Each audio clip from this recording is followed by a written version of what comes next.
अच्छा भैया, हम लोग गीत बिरहा गायक हरविंद यादव पप्पू तीर्थराज प्रयागराज की धरती से आप सब बिरहा के श्रोता बंधुओं का हार्दिक स्वागत वंदन अभिनंदन है। आप लोगन के बीच में हम एक ठे बिरहा गावे जात बानी। आशा नहीं पूर्ण विश्वास है कि आप लोगों को जरूर पसंद आएगा। चालन भूमिका के भाव से मास्टर कहल गई कैसे।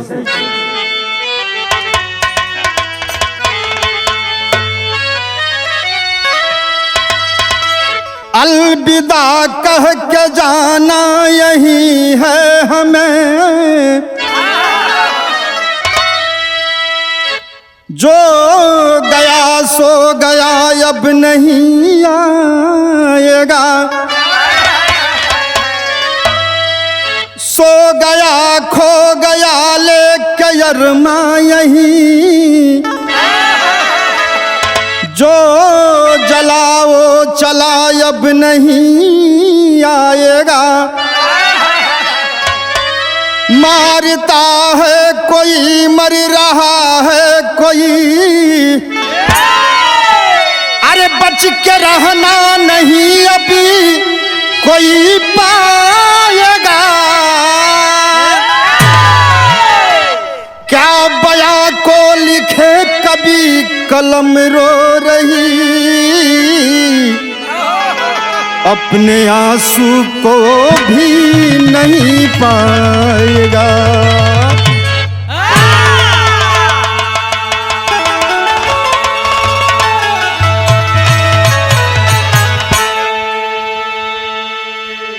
दुनिया में कैसे कैसे लोग हैं और दुनिया कैसी है।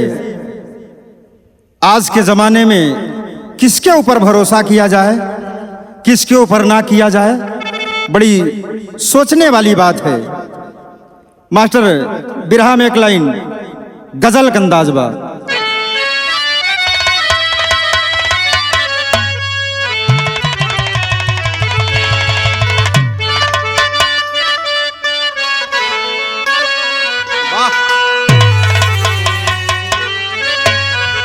कोई आशिक अपनी मासूका से कहता है या कोई मासूका अपने आशिक के लिए कह रही है। का कहत बा, हो मुझे जीने नहीं देती है, हो मुझे जीने नहीं देती है। याद तेरी हो मुझे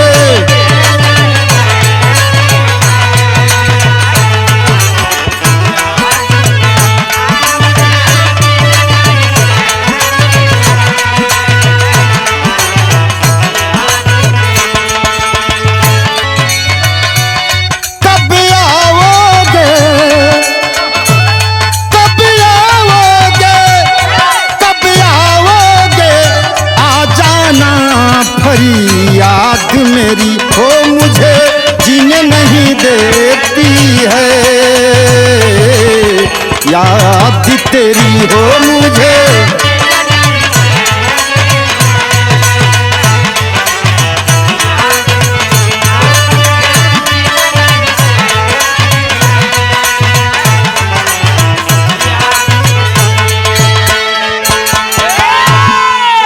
लेकिन बिरहा में कवि जी के लिखई के पड़ा कितना सुंदर भाव के लिखत हुए कैसे।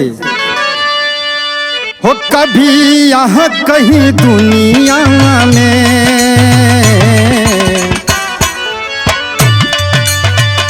हो कभी यहाँ कहीं दुनिया में होता मेरा, हो कभी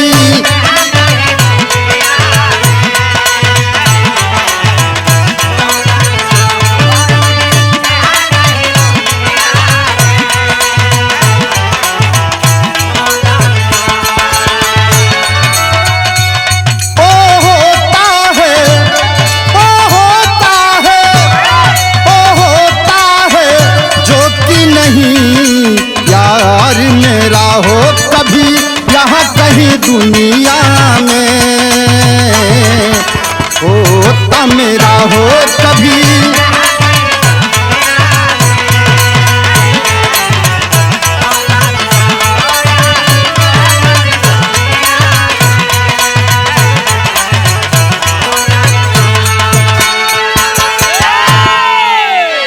कहानी कहाँ का बा, कहानी कैसन बा, नजम के लाइन बा।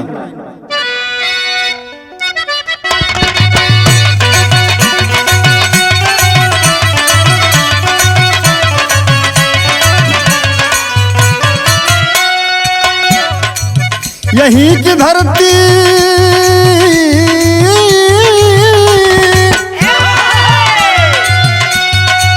यहीं की धरती पर न जाने क्या क्या पाया है, उसे भी पाके हमने हाथों से गंवाया है।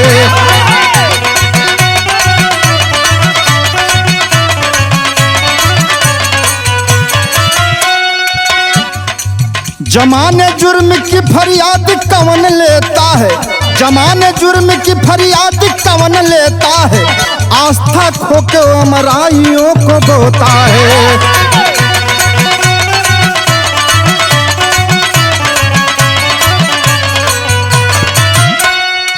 सीताराम गुप्ता एक दुकानदार रहे,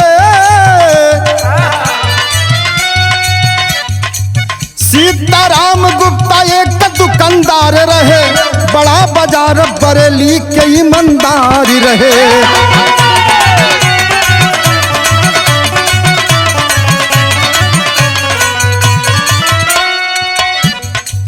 पत्नी गंगा देवी के दो ही बच्चे थे, पत्नी गंगा देवी के ही दो ये बच्चे थे, रजनी भाई ज्ञान प्रकाश सब बड़े अच्छे थे।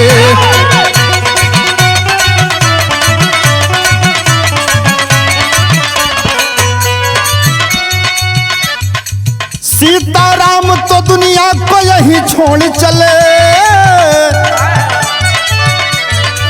सीताराम तो दुनिया को यही छोड़ चले, गंगा देवी से तो मुख को यही मोड़ चले।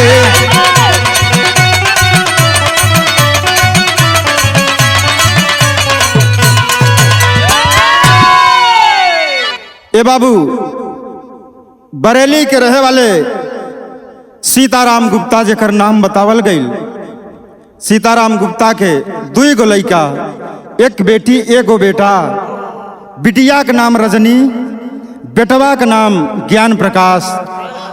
दोनों बचवन के लेके छोट के दुकान रख के वहीं बड़ा बाजार बरेली में अपने बचवन के परवरिश करत हो। मैं एक दिन समय ऐसा आइल कि सीताराम गुप्ता बीमार पड़ल और बीमारी के कारण ही दुनिया से चल बसत हुए। छोटा छोटा उनकर दू ठे लइका अब पत्नी गंगा देवी के साथ छोड़ दी है। गंगा देवी सोचत हो कि अब हमारे जिंदगी का दोनों बचवन के परवरिश कैसे होई। यह बतिया सोच के सीताराम गुप्ता के लसिया पकड़ के रोवतिया और कह दिबा का कह दिबा, एक लाइन गीत लगा।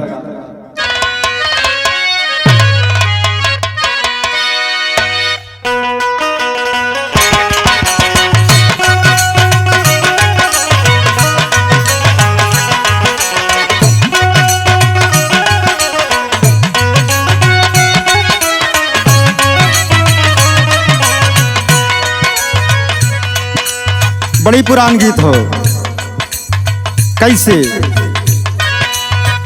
कह तू तय धनी तोहरी गली ऐती जैती,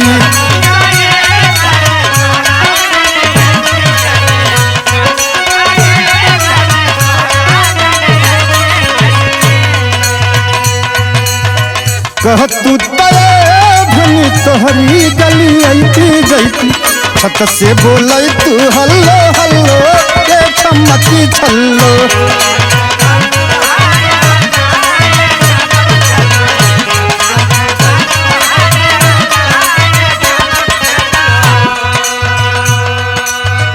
लेकिन गंगा देवी उलसिया पकड़ के बड़ी ऊंची बात कह दिया। का कह दिया,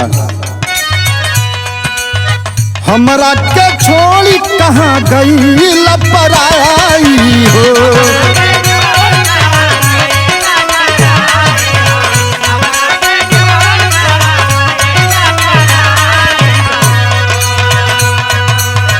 हमरा के छोड़ी कहाँ गई लपराई हो, कैसे के बीती रात दिनवा ये सजनवा हमरे।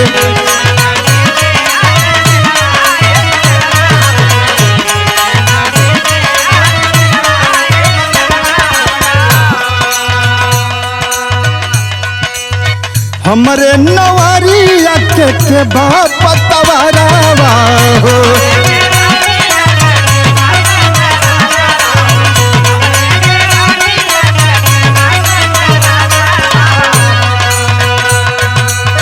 दुई गो ललनावन के देइया दरावा हो।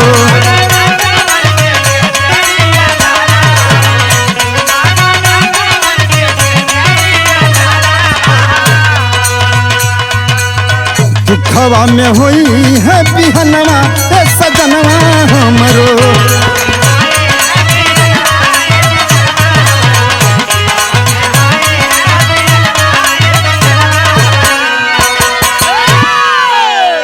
ए बाबू वो गंगा देवी कह दिया कि तोहरे बाद ही बचवन का हमारी जिंदगी कैसे बीती, लेकिन नात रिश्तेदारों के माध्यम से उस लाश का अंतिम संस्कार किया गया। सीताराम गुप्ता का जो दुकनिया रहल छोटी सी, उनके मरले के बाद दुकनिया भी बंद हो गई। लेकिन वो मकनवा में इतना बड़ा मकान रहल कि वही में आधा हिस्सा एक इंद्र परदेशी नाम के आदमी को किराए पे दे दिया और वहीं से उनके परिवार का परवरिश होत हो। धीरे धीरे इधर रजनी शादी योग्य हो गई। रजनी जब शादी योग्य हो गई तो नात रिश्तेदार सब मिल के रजनी का देखा शादी करत हमें। जब शादी हो दिबा दुल्हन बन के रजनी जब ससुराल जात बा, वह समय के भाव लिखे के पड़ा। गीत लगल।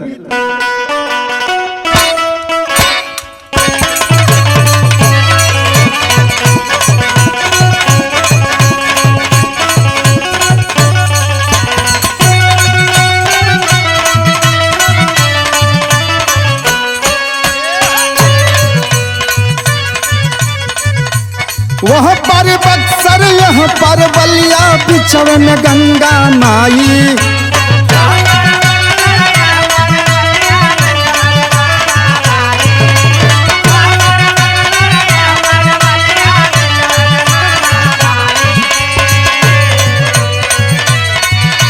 वह पर बक्सर यह पर बलिया बिछड़ में गंगा माई। तू जवान होई गईलू टोली के करा घरे जाई।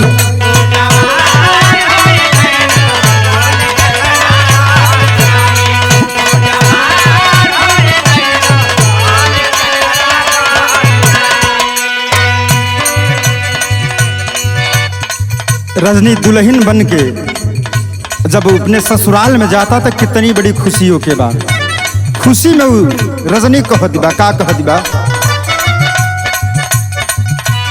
खुशिया में झूम के सोच रजनी मन ही मन मुस्काई।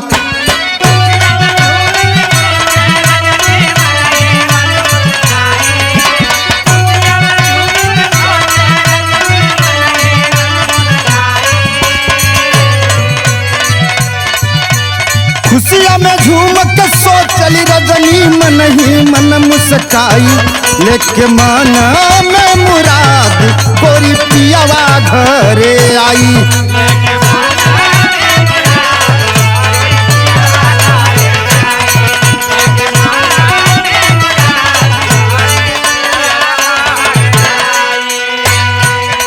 मन में एक आशा और विश्वास लेके चलल बा। कैसे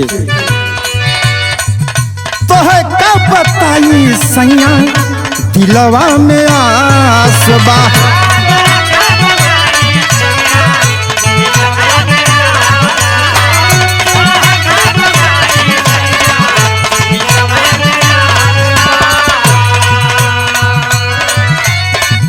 खिलल बा चेहरवा देख मनवा में प्यास बा।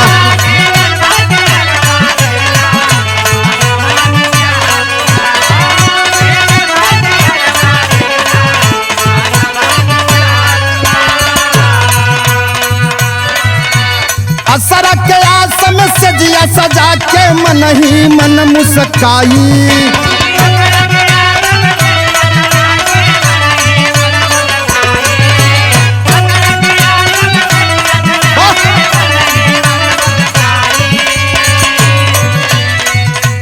असर के आसम सजिया सजा के मन ही मन मुस्काई। लेके मन में मुराद गोरी पियावा घरे आई।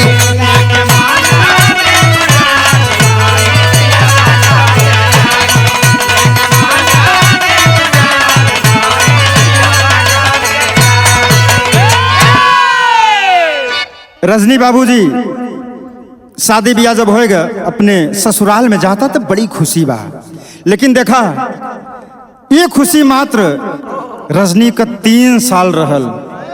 3 साल के बाद उसका जो पति था कृष्ण कुमार बीमार पड़ल और ये दुनिया से चल बसा। जब दुनिया से चल बसा कृष्ण कुमार, अब देख रजनी वो अपने पति के लसिया पकड़ के रोवती बाटे। कैसे रोवती बा मास्टर? एक लाइन गीत लगा।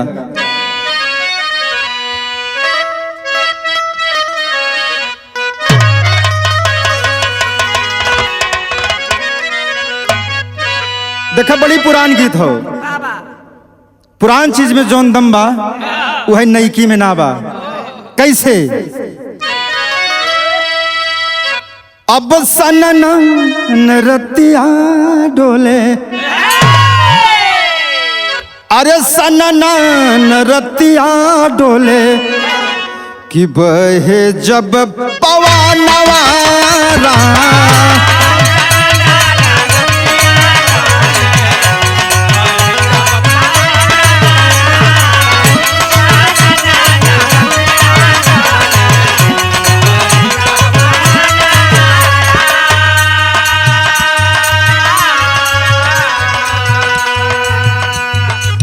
लेकिन बिरहा में भाव लगल। कैसे? पीट पीट छाती रोवे, पीट पीट छाती रोवे, आंसू भरी नया नवारा।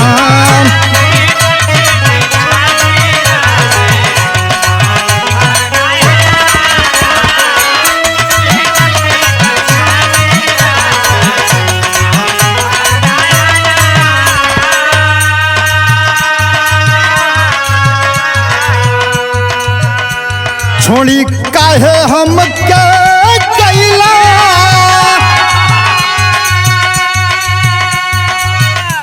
हमरो सजनवा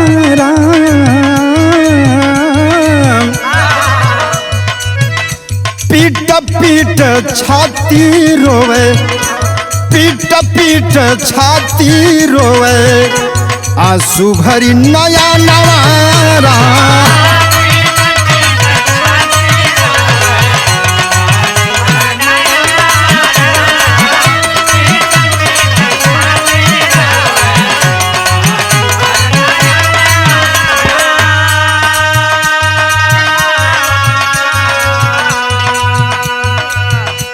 करनी का फल कवन दिहला विधानवा,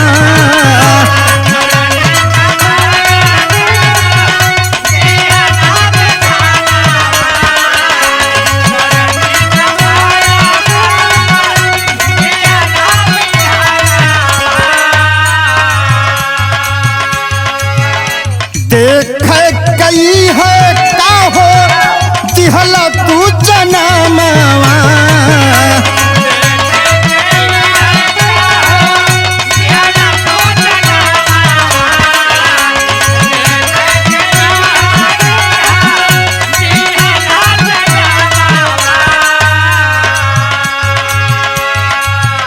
विपदा का घेरी लिहले,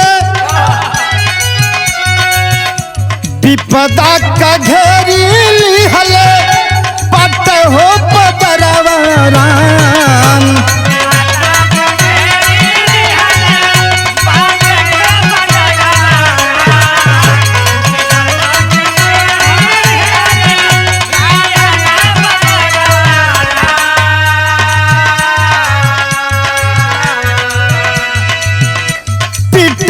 पीट छाती रोवे, पीट पीट छाती रोवे, आंसू भरी नया नवाराम।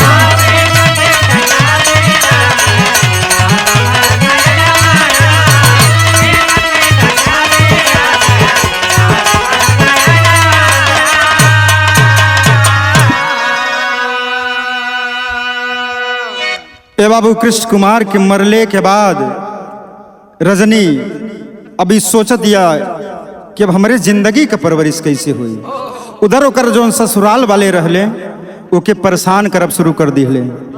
रजनी ससुराल के परेशानी से वापस आती है कहाँ, अपने माई के यहाँ गंगा देवी के पास। गंगा देवी के पास पहुँच के वो बच्चों को ट्यूशन पढ़ाना शुरू कर दिया।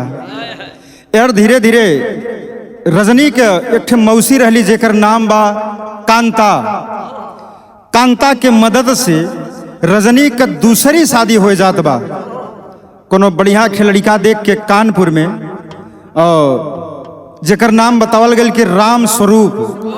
अब राम स्वरूप नामक आदमी से वो रजनी का दूसरे की शादी हो जात बा। कैसे मास्टर? एक लाइन गीत लगा।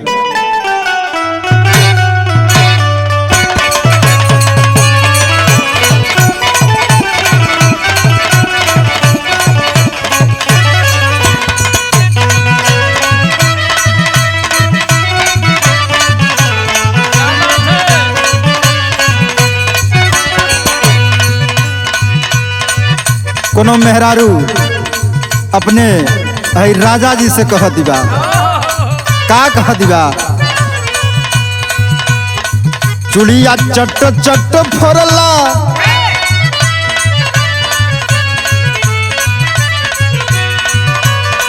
चुड़िया चट चट फोरला, हमर नरम कलैया मरोड़ के मन भय राजा जी।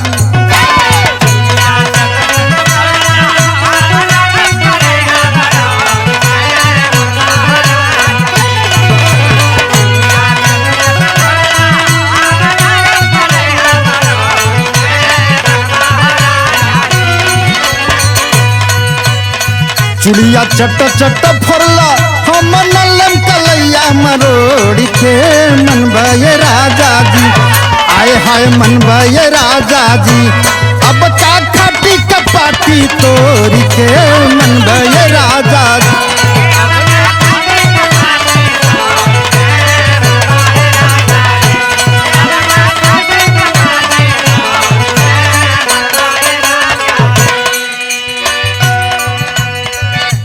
लेकिन रजनी के मन में एक आशा और विश्वास लेके रजनी जब चलल बा, कैसे चलल बा? सोचली रजनी मनवा मैं अब दिलवा के समझाए के, सुन ले बाबूजी।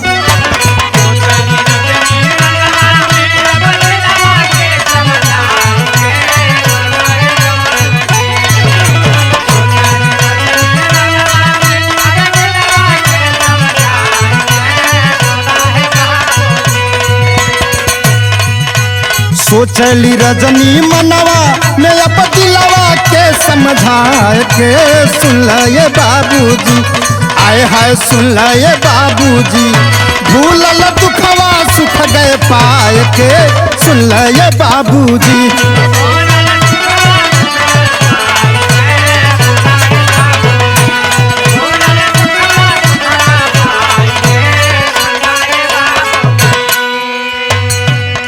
रजनी बड़ा खुशी हो, दूसरी बार खुशी में जात हो।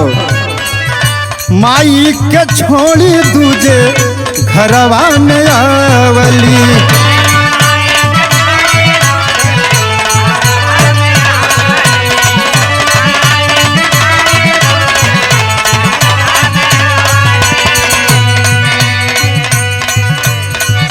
दूसरी सुहागिनी बन सपना सजवली।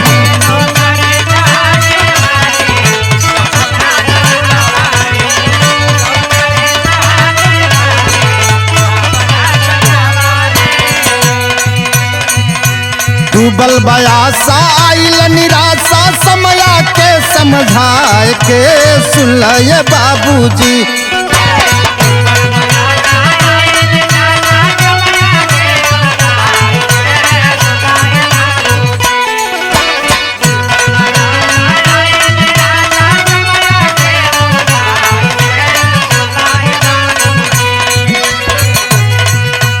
डूबल बयासा आइल निराशा समया के समझाए के सुन ये बाबूजी, आए हाय सुन ये बाबूजी, भूलल दुखवा सुख गए पाए के सुन ये बाबूजी।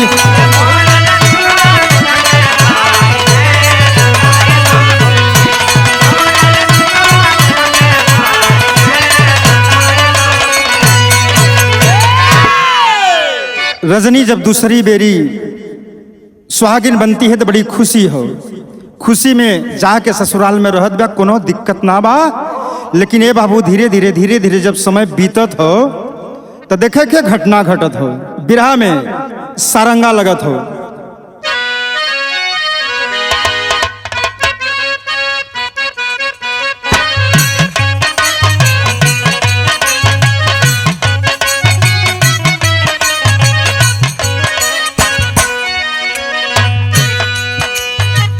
बीतल समैया देखा घेरले बदरवा हो, घेरले बदरवा हो, आई अंधरिया घनी भोरी जी।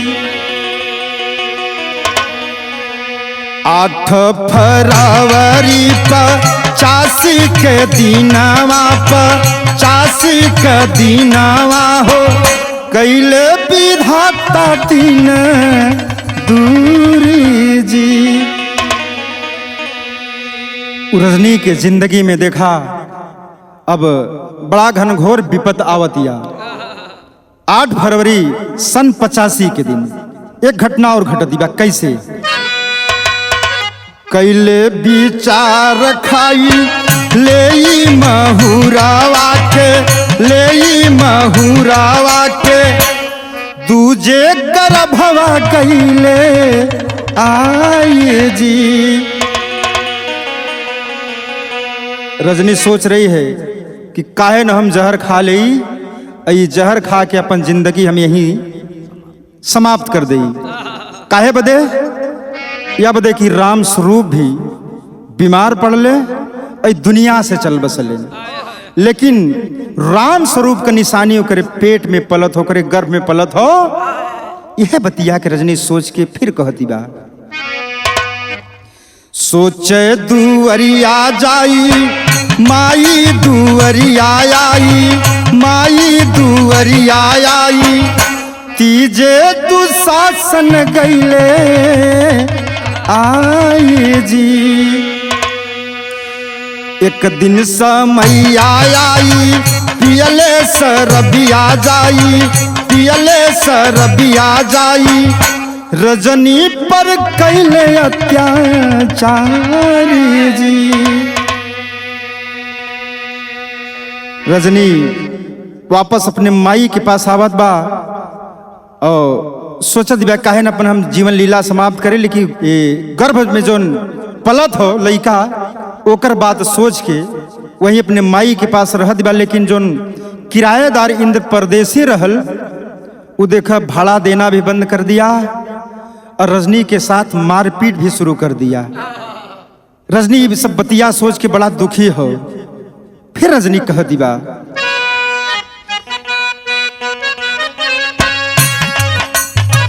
बीतल महीनवा पूरा भैले जनमावा हो, भैले जनमावा हो, रजनी बहिनिया भई लाचारी जी।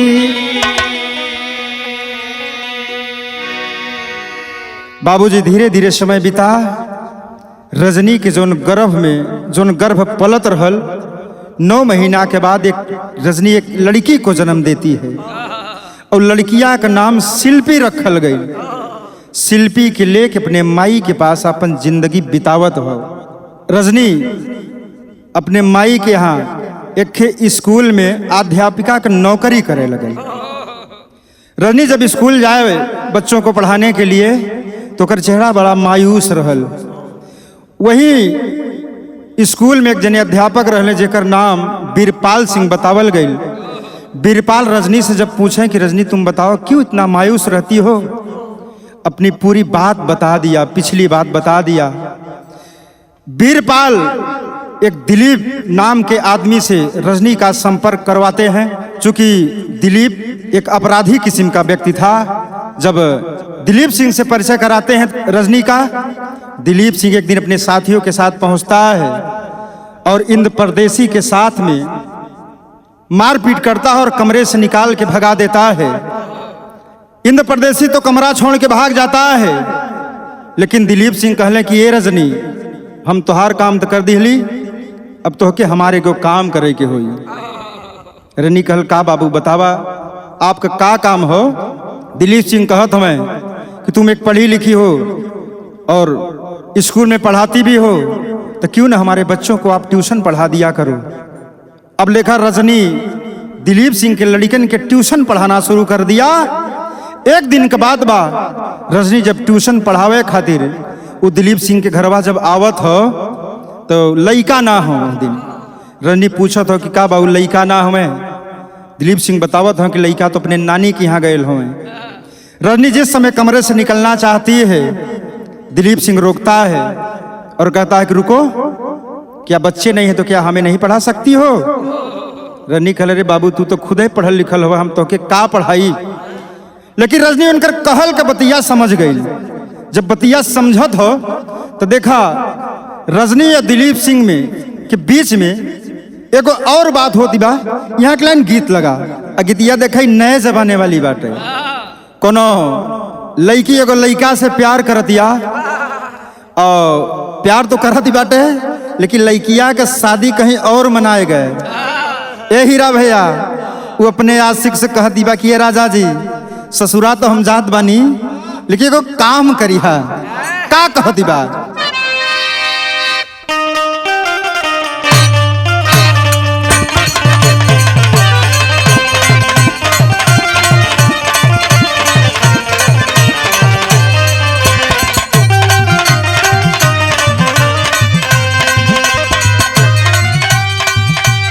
बड़ा मजा लेला राजा हमसे कुमार में,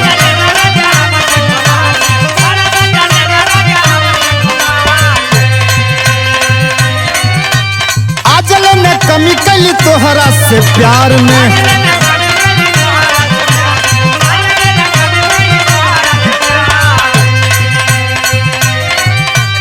जातानी ससुरा सैया के सज पर फील न होके, जातानी ससुरा सैया के सज पर फील न होके। रबर वाला चोली किन के कबो ढील ना होके।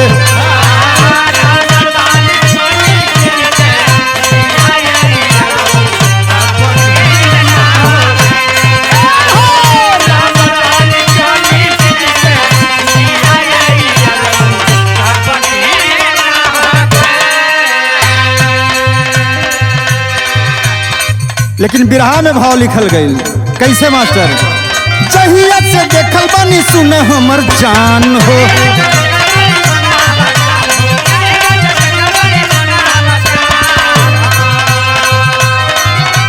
तोहरा से भइल बाटे प्यार ले गुमान हो।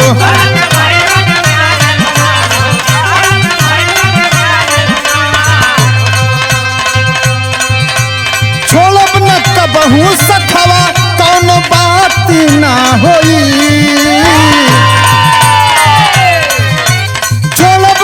बहु सखवा कौनो बात ना होई।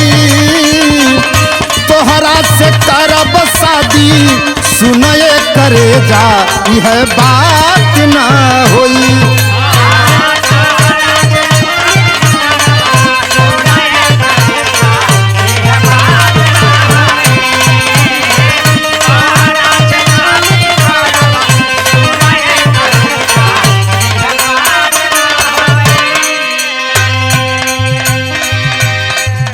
जान मारे तोहरो जैसन नागिनस कमरिया,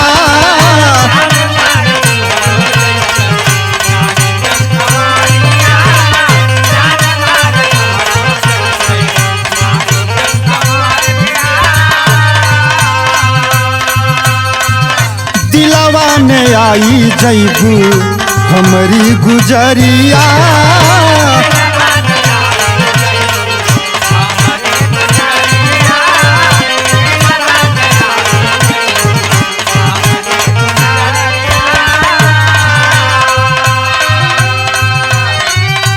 संगवा तोहरे कब न कोनो घात न होई, संगवा तोहरे कब न कोनो घात न होई।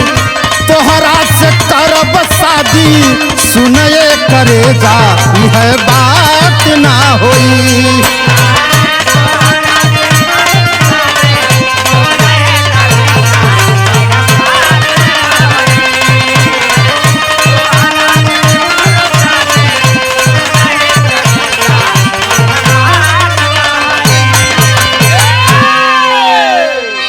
दिलीप सिंह रजनी से कहत बा कि हम तोहरा से शादी करबे। जौने दिन से तोहरा के देखले बानी हमके तोहरा से प्यार हो गईल बा। रजनी भी उनकर बतिया समझ गईल। अब देखा दोनों जन दिलीप सिंह और रजनी में प्यार हो गई। यहाँ देखा कैसे कैसे किस्मत कहाँ लेके जात हो। जब दिलीप सिंह और रजनी में प्यार हो गई तो रजनी कहत बा कि देखा हम प्यार तोहरा से ऐसे ना करब, हमसे वादा कर कि तू हमरा से शादी करबा तब हम तोहरा से प्यार करब। दिलीप सिंह कहे ठीक हो, हम तोहरा से शादी करब। रजनी कहे तू लेकिन अपने मेहरारू के जो तोहार दुल्हन बा ओके तू तलाक दे दा तब बात बनी। दिलीप सिंह कहे इहो करबे। अब देखा दिलीप सिंह सारी बात रजनी की मान कर और अपने परिवार को लेकर जो मकान को इंद्र परदेसी के साथ में खाली किया था उसी मकान में आके रहने लगा। कौन? दिलीप सिंह। जब मकनवा में रह लगल धीरे धीरे समय बीतत गल। रजनी एक दिन कह दिया दिलीप सिंह से कि बड़ा दिन हो गए तो हमरा से सदिया कब करबा। लेकिन एक बात देखा दिलीप सिंह रहत रहत वहाँ उनके घरवा में धीरे धीरे मकनवा का जो पेपर रहल कागजात रहल वो सब अपने नाम करवा लिया। जब अपने नाम करवा लिया तो रजनी जब शादी की बात दिलीप सिंह के सामने रखती है तो दिलीप सिंह एक दिन कहत बा कि कैसन शादी, कौन शादी, हम तोहरा से शादी ना करब। रजनी बड़ा बुरी तरीके से फंस चुकी है। रजनी कहे ठीक है मेरे मकान को तो खाली कर दीजिए, लेकिन जब मकनवा का कागजात दिखावत हो तो रजनी देखा पैरे तले जमीन खिसक जात हो।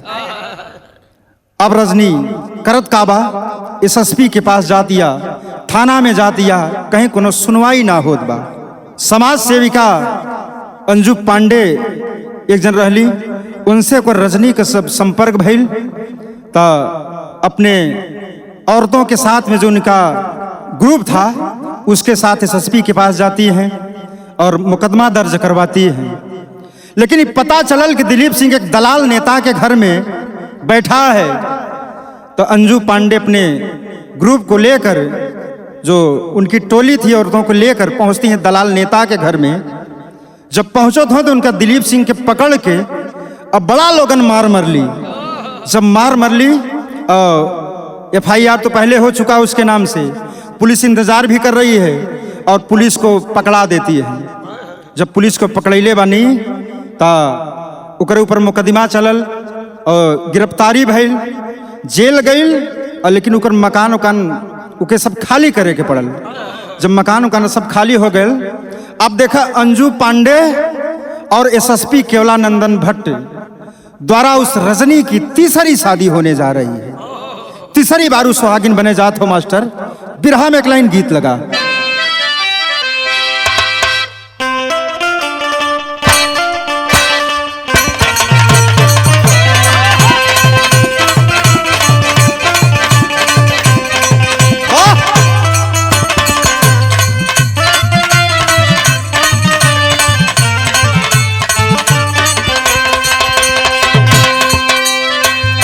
कोनो दुल्हन के दुल्हा कमात रहल कहा कोई लौरी में, दुल्हनिया कहते के राजा जी और कतो चला जा, देखी वो जगह ना जा। काहे बदे काहे न जाबा बतावती बा। करिया होके अइबे राजा, करिया होके अइबे राजा, जनी जा कोई लरिया।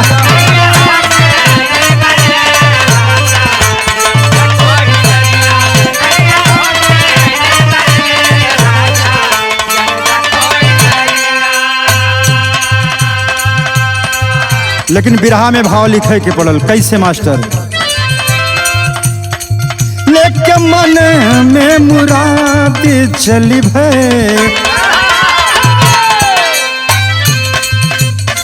लेके मन में मुराद चली भे, रजनी छोकरिया लेके।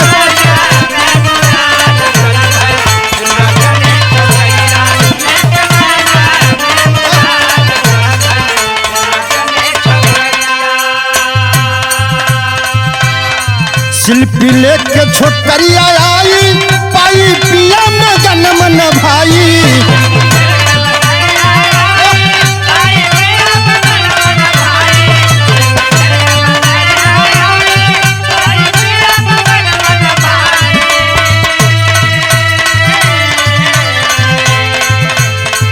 आई समय का बहार भरी भरी,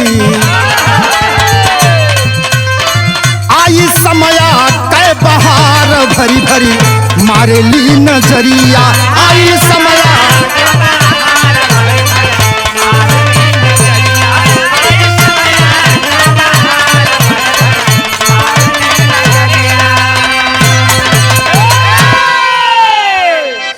बाबूजी रजनी जब तीसरी बार सुहागिन बनत हो, तीसरी बार ओकर शादी घनश्याम दास से हो गई। अंजू पांडे केवलानंदन भट्ट ने खुद कन्यादान किया और घनश्याम दास से जब शादी होती बा, रजनी जब घनश्याम दास के पास जाती बा दुल्हन बनके, तो वहाँ 3 और बच्चों को जन्म देती है। 3 बच्चों को और जन्म दिया, बड़ा खुशी में परिवार चलत हो। लेकिन वो घनश्याम दास में एगो कमी रहल का, वो थोड़ा सा शराबी किस्म के व्यक्ति रहल। धीरे धीरे इधर वो जो शिल्पी बिटिया रहल, उस शिल्पी साथ में आयल हो रजनी के साथ में, जो उनकी दूसरे के आदमी से पैदा भइल रहे। शिल्पी भी आ गई, धीरे धीरे ओकर उम्र कितना हो गई, 15 वर्ष हो गई। रजनी और शिल्पी अपने 3 और बच्चों को लेके बड़ी बढ़िया से ठीक से रहो तो कोनो दिक्कत ना हो। एक दिन के बाद बा रजनी घर में ना हो, शिल्पी चारपाई पे सो रही है। वो घनश्याम दास जब दारू के नशा में अइले बा कहाँ घरवा अपने, देखले बा शिल्पी अकेले सोवत बा, तो दारू के नशा में एगो काम करत हो। यहाँ विदेशिया का भाव लिखे के पड़ल।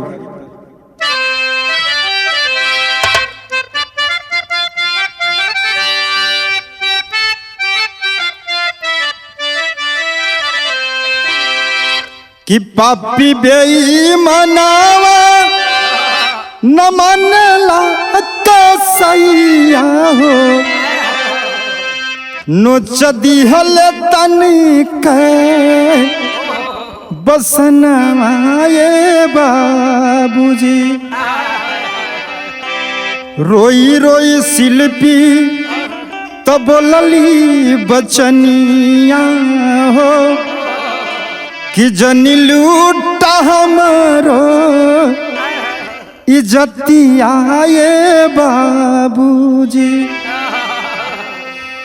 कि पापी न शर्म खाई, अरे भिखना दया के आई, कि कई दिहल नंगा के बदनिया ये बाबूजी।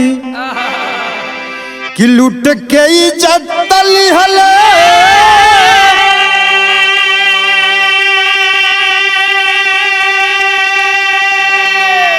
अरे पापी बेईमानवा हो, कि बिटिया का देखे तनी उघार मोरे बाबूजी। ए पंचो बिरहा सुने वाले, उस शिल्पी के साथ में वो घनश्याम दास जोर जबरदस्ती करना शुरू कर दिया। सोई हुई शिल्पी की जब नींद खुलती है, कतिक बाबू, अरे बाबू तुम्हारा बाबू न हुआ। लेकिन वो पापी कमीना एक बात मानने को तैयार नहीं होता है और शिल्पी के तन पे जो वस्त्र था उसे नोच नोच के अलग कर देता है और उसके साथ में उसके इज्जत के साथ खिलवाड़ करना शुरू कर दिया। इस बात को जब शिल्पी अपने मां रजनी से बताती है, रजनी भी विश्वास नहीं कर रही है। शिल्पी रोई के ठे बात कह दिबा। बिरहा का अंतिम गीत हो मास्टर।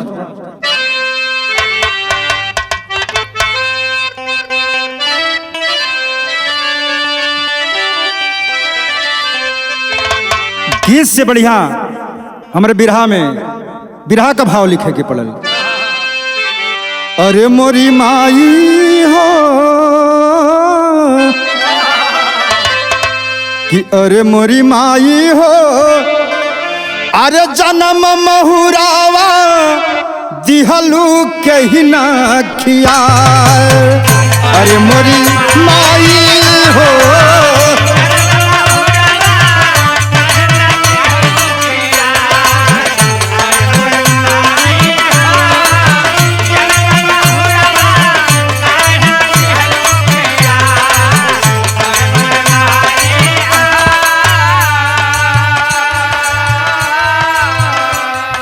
ना रहली ना देखली तन हो तमरी दुर्गतिया। अरे जग में ऐसे बाप के नहीं, अरे पैदर पिटनिया की। अरे मोरे माई हो,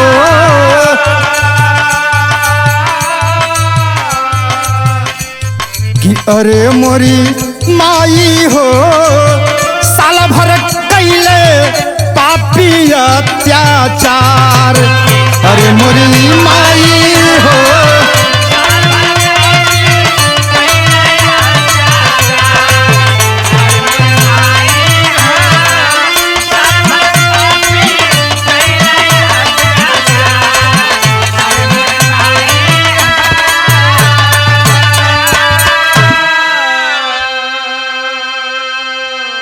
घनश्याम दास उस शिल्पी के साथ में 1 साल तक उसके इज्जत से खिलवाड़ करता रहा और शिल्पी को गर्भ निरोधक गोलियां खिलाता रहा। ये सब बात शिल्पी देख रही है और भागकर अपने ननिहाल में गंगा देवी के पास पहुंचती है। जब गंगा देवी के पास पहुंचत हो शिल्पी, एक दिन के बाद बा वो घनश्याम दास अपने और 2-4 साथियों के साथ में वो गंगा देवी के घर पे पहुंचत हो। यहाँ बिरहा का शीर्षक लिखे के पड़ल।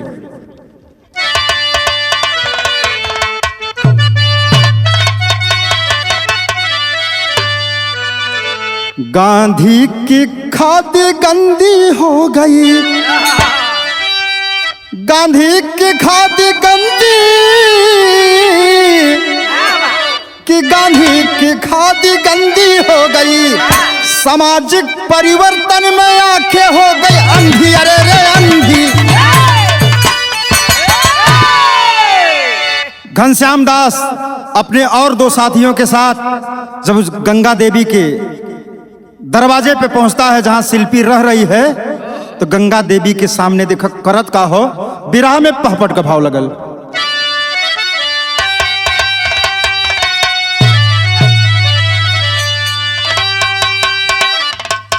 गंगा के गुस्सा में भरी नयनवा हमारी बेटी हो, बदनामी के सोच चली मयनवा हमारी बेटी हो।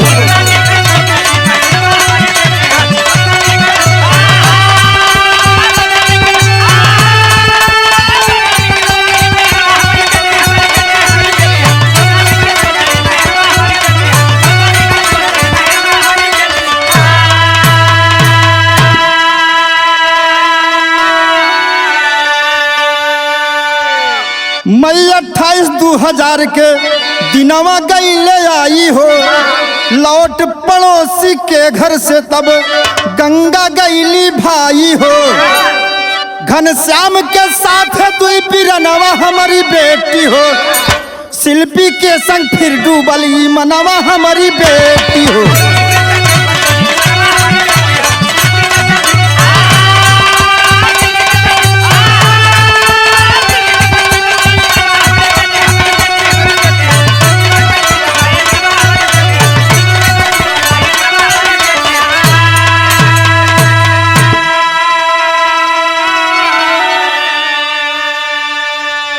घनश्याम दास गंगा देवी के सामने भी रजनी के साथ गलत काम करता है।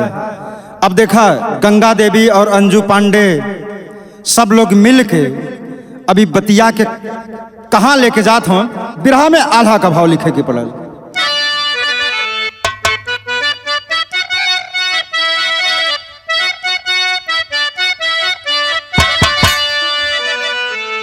कि बतिया के सुना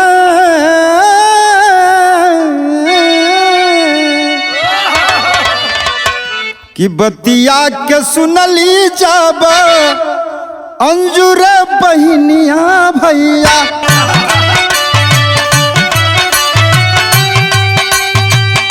खून में खवाल कई बदनिया कही बा,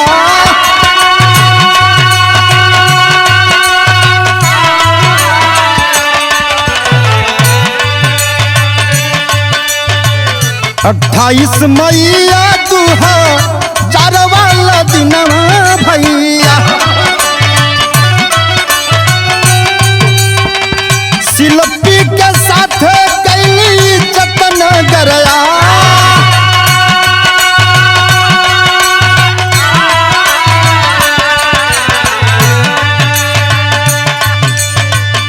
थाने में रिपोर्ट जब करली मयनवा भैया, पपिया हो गई लपट देखा गिरफ्तार,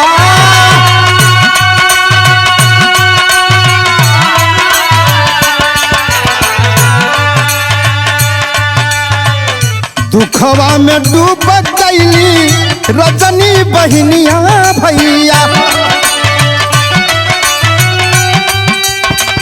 एक कवर पति एक कवर बेटी के दूल्हा,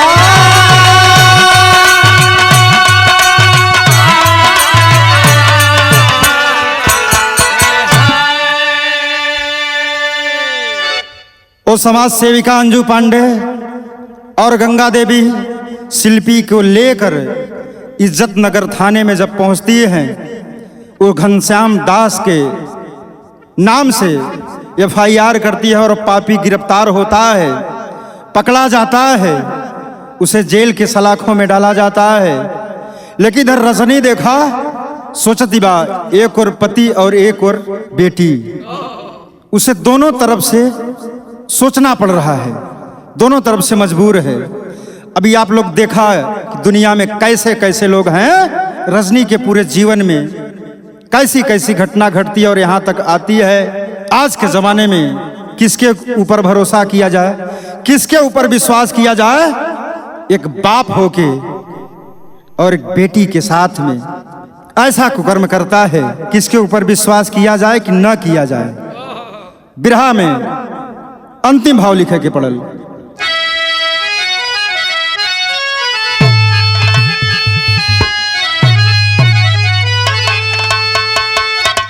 तकाऊ करी अब बखनवा, अरे दुनिया में बाबू कहे तक कलंकित हो गईले चेहरावा दुनिया में बाबू।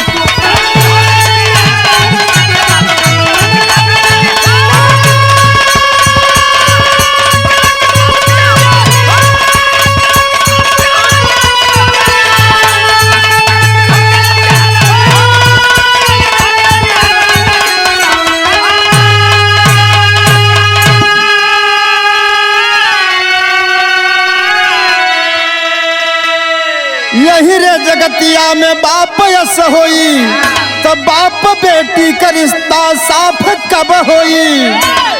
बदलली है बात जमानवा, अरे दुनिया में बाबू के तक कलंकित हो गईले जहरवा दुनिया में बा।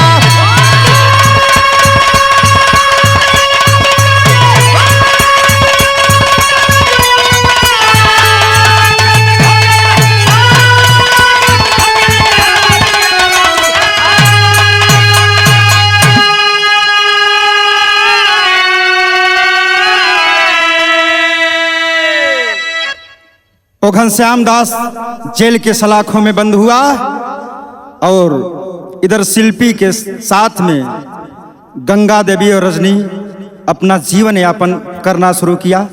यहीं से हमारी कहानी खत्म होती है। गुरु घराना का परिचय हो।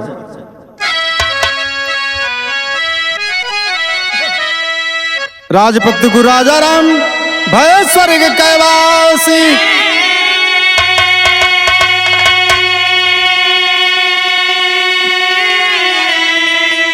विश्वनाथ कबीर लाल का पावन गरिया काशी हो।